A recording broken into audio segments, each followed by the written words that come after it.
Raymond James Stadium as we are set for a showdown in the RELIAQUEST Bowl.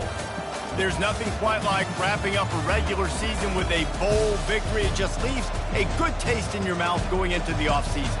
As we'll see, the number 12 team in the country, the Michigan Wolverines, taking on a team from the SEC, the Oklahoma Sooners. For EA Sports College Football, Reese Davis with you alongside David Pollack and Jesse Palmer. Time to get this game started.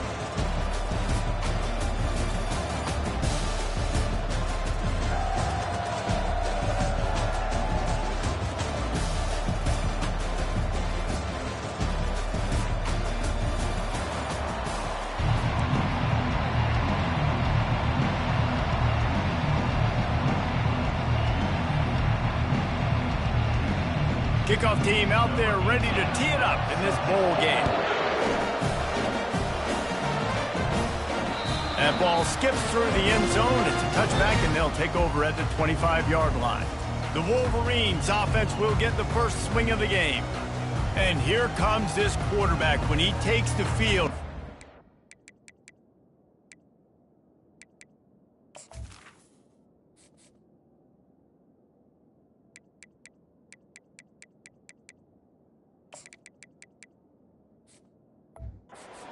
A certain swagger and charisma out there that not only the entire team, the entire stadium seems to feed off of. You can feel it. It's different. It's special. Guys like this don't come around very often, but he makes the whole team better, but the belief is strong because he continues to make plays and be there for his team every time they need him. Well, guys, bowl season is here. Always fun to get these non-traditional matchups that you don't see regularly. What do you guys remember about playing in a bowl? I think you remember all the moments throughout the season and throughout your career, and then it's the last time that you ever get these group of individuals together. You say goodbye to so many people, and it's kind of bittersweet, but always fun, Jesse, to dance with your boys one last time. But another thing, too, I love the swag bags, personally. I love getting the gifts. Yeah, I mean, to me, David, really, it was thinking about the tradition and history of these bowl games. I think that's one of the best things about college football. We're in an era today where bowl games don't matter as much as they did back when you and I played, but it was special to take the field with your guys one more time, but playing in games that had so much history. They'll snap it from the 36. They've got a first down.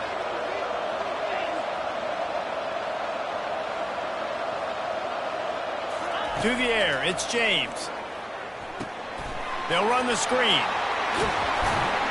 They finally get him stopped, but what a good job by that front wall to set up the screen and create some lanes for their running back. And the Wolverines have it with a 1st and 10. Now the quarterback changing the original play call.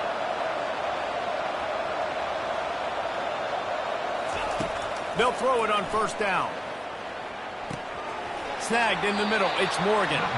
And a good job of coverage by that defense. Just a short pickup. One thing I've noticed from talking to coaches about their approach to bowl games is how many of them use it as a springboard for next season. They try to focus on developing some of the new guys, maybe, that have joined them for the bowl practices. I mean, you get 15-plus extra practices. You start to play and experience more as young guys. The older guys get a little bit more rest. But, yeah, you're building the future. You're building the foundation. You're working on your technique. And you know what? You also get to have some fun. I think that's important for team building is having fun at your location, doing the different things together to start to build that unity that will make a big difference in the future. Yeah, there's a saying in college football that your freshman year, when you get to bowl season, you're no longer a freshman. A lot of players grow up. You get the extra practices mentally, and from a confidence standpoint, you turn the page. I can remember back to my true freshman year, we were getting ready to play Penn State. We had a lot of NFL talent in my freshman class, and everybody just seemed to grow a foot taller. They were playing with a different intensity level that really paid off for us the next year. I get it that the game is the primary thing about going to a bowl, but there's so many festivities surrounding it, Jesse. What do you remember about something you experienced? There was a lot of pageantry when I think back to the bowl games I played in, and you have functions, you get to visit a brand new city, generally in warm weather, you get to meet the other team, there's some friendly competition. The biggest thing that stands out to me, though, was a street brawl against the Miami Hurricanes. Bourbon Street getting ready for the Sugar Bowl, about 120 deep. Hard to forget that.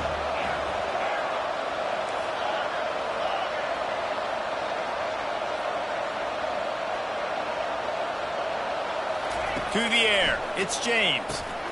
Works the middle of the field. And a good job in coverage there. They stop it after just a few. Well, they execute the in route. Now, how about the arm strength by the QB? That was an absolute bullet on that completion.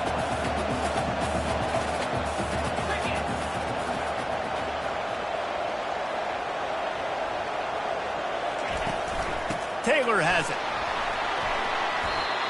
Brought down to the ground, but he has enough for the first down. I think throughout the week in practice, when they were game planning their opening script, I don't even know if they envisioned it going as well as it has. This has been beautiful. Nice balance, really nice rhythm. It feels like everything they're dialing up here on their first drive of the game is working to perfection.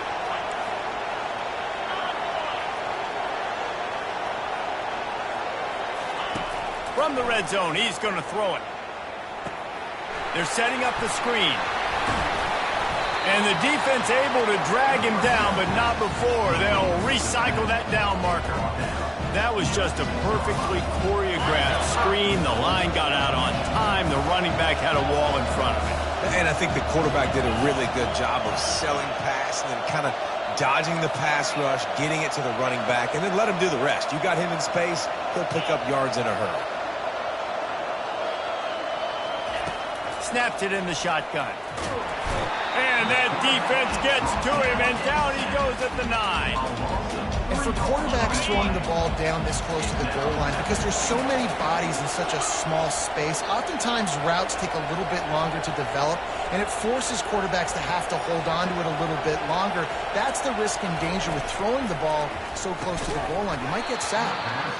And that's going to be incomplete. A lot of contact on the play, but no flags. It'll be third down.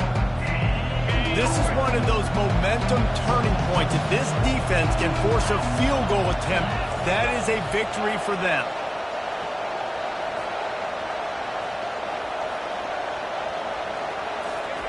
Needs to get it in the end zone on 3rd and goal. It's complete to the left.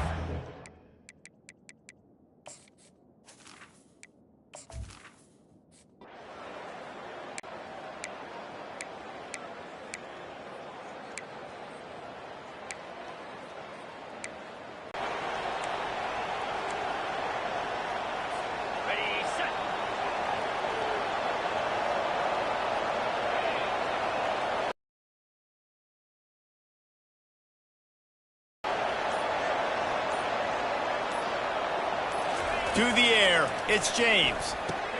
Quick strike complete. The defense wouldn't let him loose, and even though it's a completion, they lost yardage. The football, and they went and game tackled.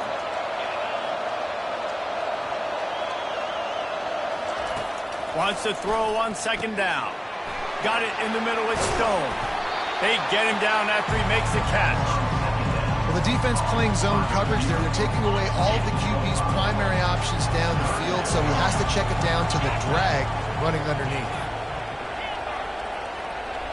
The receivers often will run their route based on a side adjustment.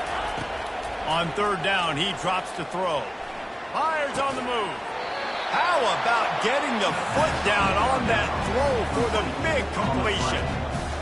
3rd down, a lot of times it comes down to not necessarily who's the most open, who you trust the most. Yeah, it's not about the X's and the O's. It's about the Jimmies and the Joes. And when my guy's better than you and I get you matched up out wide and I know I trust you, I'm finding you.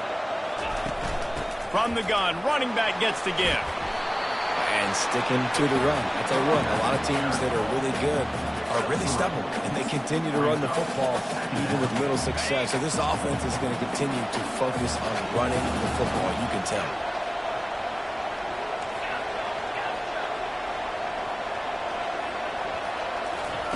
He's looking for a man on 2nd down. Gets it out quickly. They make the stop, trying to pick up just a little bit at a time to get to that 1st down marker. Using him out of the slot, he has just been unstoppable. And I love putting dynamic athletes in the slot that I can move around, that I can put in motion, that I can make him go in or out. I can put him off the ball so you can't get hands on him, and they've really featured this guy today. Man, what a surge by this defense. I think he's going to be a little bit short of the 1st down. So in their own territory, on 4th and inches, the offense will stay on the field. They'll try to pick up the first. The Wolverines get enough for the first down. An easy call to go for it and easier after you make it. Yeah, we've seen it from this offense, too, throughout the season. In these types of situations, they just believe that they can make the play and they can get the push up front, and that's exactly what happened on that. Back to pass, it's James. Pocket starts to collapse. At the 35, he's loose. He's run out of bounds, but not before turning in a big pickup and moving the sticks for a first down. You can tell this is a pass play. He has his eyes down the field. He's looking to throw the football. But how nice is it when you got a guy like this that can scramble and go get you a first down? Just really hard to stop from a defensive perspective. After the run, now to throw. With the catch, it's Stone. Makes the catch, and he's brought down. You know, the defense doesn't have an answer for this slot guy right now. They may want to think about bracketing him, having a defender play to the outside and to the inside. Probably some sort of zone coverage where you're trying to get two bodies, forcing the quarterback to have to go somewhere else with the ball.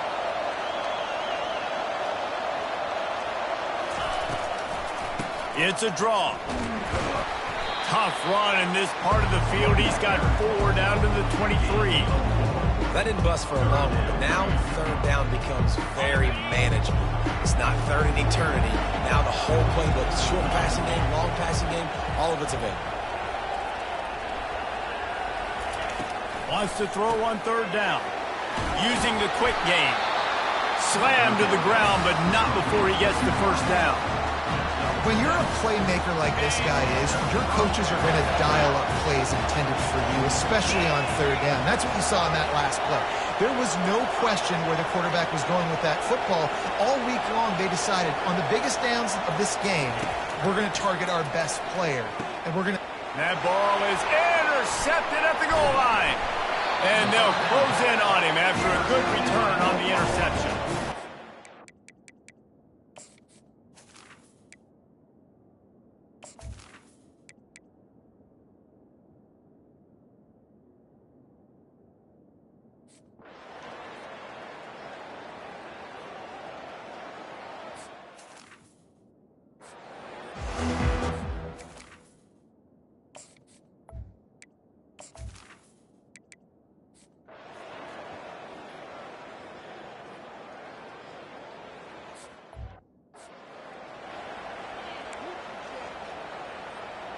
They bring the punter onto the field now. They'll have to punt for the first time this afternoon.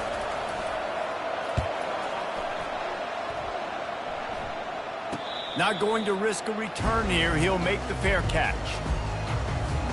And here comes the Michigan offense back on the field. And in a low-scoring game like this,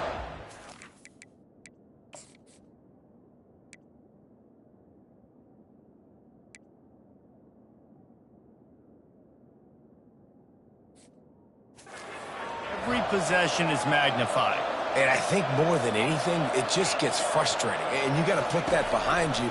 You got to see what this defense has been doing to be so successful. Caller, now use it against them.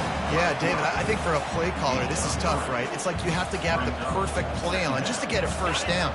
In these types of games, I think you're just trying to get guys out in space, see if a dude can break a tackle. Maybe that generates an explosive play, and it breaks this trend. That pass is incomplete, and they're probably fortunate that it wasn't knocked free for a fumble. And screens are all about timing, right? You want to invite the defensive line to fly up the field, and then you want to throw it right over their head. You could tell just a little bit off. The defense got in there so quick, got the quarterback hit before he could really get his bearings and throw the screen. On third and long, try to convert through the air. Catch in the middle, it's Stone. And he was loose and in the open field and on his way. A tremendous pickup on that one. Well, this guy's been a go-to guy for this offense all game long. We've seen that, and here on a critical third down late in the game with the lead, guess who shows up with another big one? That guy. Quarterback checking off. To the air on first down. Caught over the middle. It's Stone. And they pick up just a few on that completion. And the defense has their hands full trying to stop this guy in the slot. They're going to have to figure something out to bracket him, try and get two bodies around him, maybe get some safety help as well, because right now they do not have the answer for this guy. Now they'll run the draw. And he was able to run through one tackle, but still only a modest gain. How bold will they be on third down after that last run?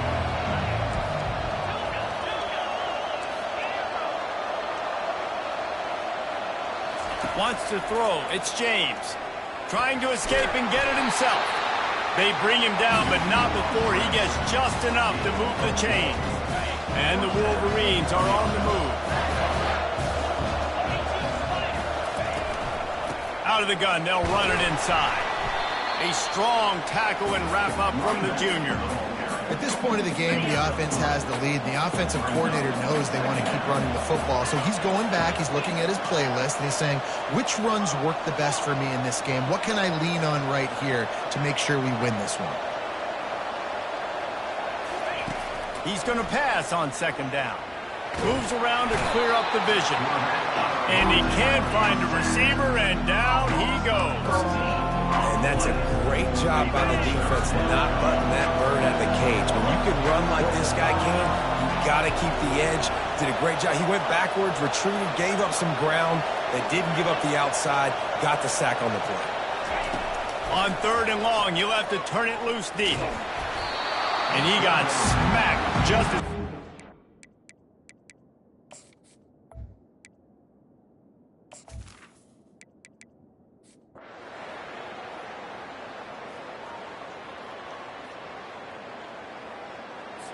You're going to hear guys after this game say, got to work harder, got to be more intense. You know, sometimes the harder you try, the worse it gets. And it seemed to me that's what happened out there today. Yeah, it just never really got into a rhythm for this team. There's no doubt they've got a lot of very talented players on both sides of the ball. So, David, I don't think this is a situation where they need to now freak out and try to reinvent things on either side of the football. Just being in better rhythm early and trying to find that in their next game, I think, would go around. Yeah, and it's just finding a couple of those plays. What do I do really, really well? Let's continue to build on that. Let's take away these negative plays. Let's take away these turnovers. How do we create more turnovers? I think that rhythm you're talking about, Jesse, finding those things that I do well, building on them, and doing more of them. That's going to do it for us. For Jesse Palmer, David Pollack,